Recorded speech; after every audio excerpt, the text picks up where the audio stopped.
यदि आपने भी इस फिल्म को अब तक मेरी तरह नहीं देखा है तो लालत है आप पे। चंबल से लोग आईपीएस बन रहे हैं और तुम कंबल में बैठ के टुकुर टुकुर देख रहे हो। मस्ट वॉच फिल्म सीरीज में आज जिस मूवी पर बात करेंगे उसका नाम है ट्वेल्थ फेल। उम्मीद है आपने ये फिल्म अब तक देख ली होगी। यदि आपने नहीं देखा है तो इस फिल्म को आप जरूर देखें। फिल्म की शुरुआत होती है ईमानदारी की सजा सस्पेंशन से। इनके पिताजी काफ़ी ईमानदार थे, तो इन्होंने कुछ हरकत कर दी थी जो आप फिल्म में देखें। उसके बाद इनको सस्पेंड कर दिया जाता है। फिर पूरा फिल्म इसके इर्द गिर्द घूमता है कि कुछ ना कुछ हो जाएगा ईमानदारी से। इतना भी मुश्किल नहीं है। भाई साहब 12th बोर्ड का एग्जाम दे रहे हैं। जिस तरह से वो 10th पास किए थे, यानी कि चोरी करके, उसी तरह से वो 12th भी पास करना चाहते हैं। तभी इनके शहर में पोस्टिंग होती है डीएसपी दुष्यंत साहब की। अब वो ठहरे ईमानदार आदमी, तो वो चोरी बर्दाश्त कैसे करेंगे। पहुंच गए स्कूल। इनके प्रिंसिपल डायरेक्टर, भाई विधायक साहब का स्कूल है तो थोड़ा ठोस तो होगा ही ना, लेकिन वो भी पूरे कड़क थे। उन्होंने चोरी रुकवा दी। ये हो गए फेल। इनके फेल होने के बाद इनके घर में सभी लोग गुस्सा थे, क्योंकि ये जब पास कर जाते तो कहीं चौकीदारी की नौकरी मिल जाती और घर का कुछ रोजी रोजगार उससे चल जाता। पर इनकी दादी माँ कहती है क्या हो गया है, फेल हो गया है तो फिर अगले साल पास हो जाएगा। कोई कुंभ का मेला है जो 12 साल पे आएगा। स्कूल का नाम क्या है पता है? ज्ञान सागर। यहाँ बिहार में भी सारे स्कूल का नाम ऐसा ही है। और हालत क्या है वो तो आप न्यूज़ में देखते ही होंगे। खैर, मनोज जी को दुष्यंत साहब की ईमानदारी काफ़ी पसंद आती है। वो उनसे पूछते हैं कि मुझे आपके जैसा बनना है। अब इतना उम्मीद भरी आंखों से पूछते हैं कि वो देखते रह जाते हैं। ये आदमी जो चोरी करके पास करना चाह रहा है 12th का एग्ज़ाम, वो बनेगा डीएसपी।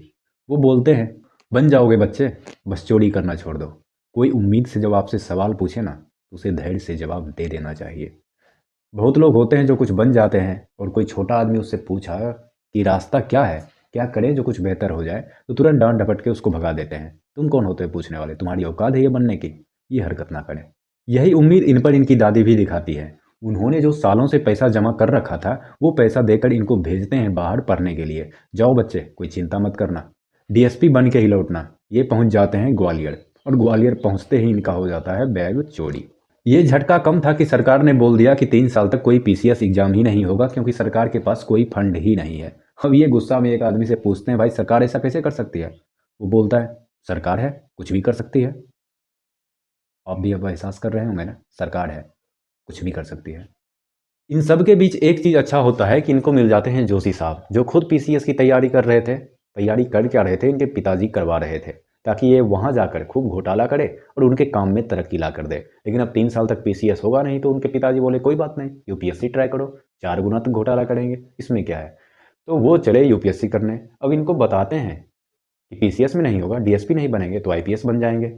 अब मनोज जी को झटका लगता है, भाई आईपीएस क्या चीज़ होता है? वो बोलते हैं आईपीएस डीएसपी का बाप होता है। डीएसपी का बाप, उससे भी बड़ा कोई चीज़ होता है क्या? इनको तो आज तक पता ही नहीं था कि डीएसपी से भी बड़ा कुछ होता है।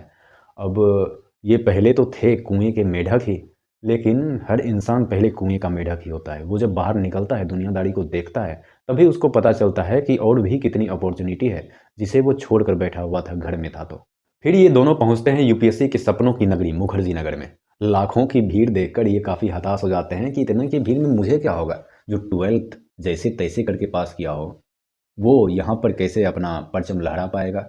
और वो भी जब इनको पता चलता है कि 2 लाख बच्चों में मात्र 30 का सिलेक्शन होता है हिंदी मीडियम में। इनकी हालत ख़राब हो जाती है। पर इनको मिलते हैं सबके पालनहार गौरी भैया। इतना ही नहीं, इनको मिल जाती हैं श्रद्धा जी। अब भला मोटिवेशन की क्या कमी रहेगी। वैसे आपके किताबों की चॉइस बता देती है कि आप ज़िंदगी में क्या करना चाहते हैं और आपके अभी के विचार क्या हैं। एक बात जो आप मनोज जी से सीख सकते हैं कि इन्होंने कभी परिस्थितियों का शिकायत नहीं किया। ये आटा चक्की चलाए, ना जाने कहाँ कहाँ रह के काम किया, दिन भर आटा चक्की चलाते थे, रात को पढ़ते थे, लेकिन इन्होंने कभी ये नहीं बोला कि मुझे ये कष्ट है, ये दुख है, इसके वजह से मैं ये नहीं कर पाऊंगा। फिल्म में 2-3 सीन इतने कमाल के हैं कि आपकी आंखों से आंसू नहीं रुकेंगे। पहला तो वो सीन जब इसकी माँ बोलती है वर्दी पहन के आवेगा ना, बहुत ही कमाल का सीन है। और अंत में आपको पता होता है कि ये आईपीएस बन जाएंगे, लेकिन जब ये आईपीएस बनते हैं उस वक्त तो मुझे लगा कि मैं ही आईपीएस बन गया हूँ। इतने आंखों से खुशी के आंसू बह रहे थे, आप भी इमोशनल हो जाएंगे। विक्रांत साहब की परफॉर्मेंस इतनी कमाल की है कि अब क्या ही बताऊं उसके बारे में। फिर लास्ट में जब ये आईपीएस बन जाते हैं, इनकी माँ फ़ोन पर बोलती है अब तू वर्दी पहन के आवेगा ना। कितनों की उम्मीदें टिकी हैं आप पे। अब थोड़ी बात श्रद्धा जी पर भी कर लें। वैसे तो पीसीएस वो इनसे पहले क्लियर कर लेती हैं, लेकिन वो काफ़ी ज़्यादा सपोर्ट करती हैं इनको। मुझे सबसे बेस्ट सीन वो लगा जब ये बोलते हैं मुझे बहुत काम करना है, प्री के बाद मिलते हैं ना, वो उसके बाद एक शब्द नहीं बोलती। दूसरी लड़कियां होती हैं, तुम्हारे पास तो वक्त ही नहीं है, हमेशा खुद का काम करते रहते हो, तुम्हारे पास बात करने का वक्त नहीं, घुमाने का वक्त नहीं, देखो दूसरे का बॉयफ्रेंड क्या कर रहा है, ऐसा वो कुछ नहीं बोलती है। हाथ मिलाती है, बेस्ट ऑफ लक बोलती है, चली जाती है। और दूसरा सीन, जब वो आटा चक्की पर मिलने आती है मनोज से, उस वक्त मनोज बोलता है बहुत काम करना है यार, जिम्मेदारियां बहुत है। मर्दों की ज़िंदगी बहुत आसान होती है, वो सीन देखकर आपको लगेगा। श्रद्धा जी काफ़ी सपोर्ट करती हैं इनको, भगवान ऐसा जीवन साथी सबको दे। तो इनके दोस्त जोशी साहब पर बात कर लेते हैं। वही जोशी साहब, याद है ना, जो इनको दिल्ली लेकर आए थे।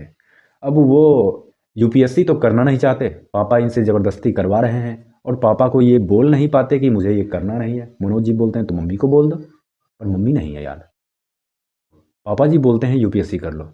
मनोज पूछते हैं कि तुम्हारा मन क्या करता है, पर ये तो किसी ने पूछा ही नहीं यार।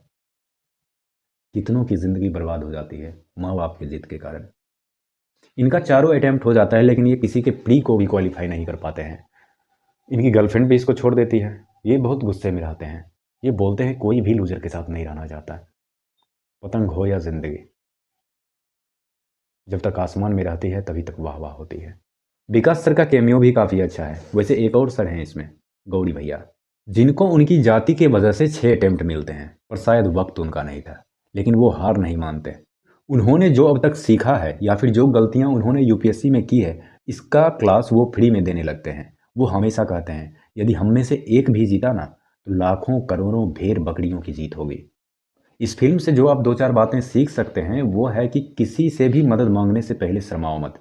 यदि आपको मदद मांगना है, उसकी आपको ज़रूरत है, चाहे किसी किताब से मदद मांगनी हो, किसी इंसान से मदद मांगनी हो, घुस जाओ उसमें। तुम्हें वो करना है तो करना ही है। दूसरी बात ये कि ईमानदारी की अकड़ काफ़ी कमाल की होती है। वो आपको इंटरव्यू में दिख जाएगा। वो जब पूछते हैं कि तुम 12th फेल कर गए थे, ये शान से बोलते हैं हाँ उस साल दुष्यंत साहब आए थे, जोड़ी नहीं चली तो हम पास नहीं कर पाए। फिर अगले साल भी पास किए तो 3rd डिवीज़न से।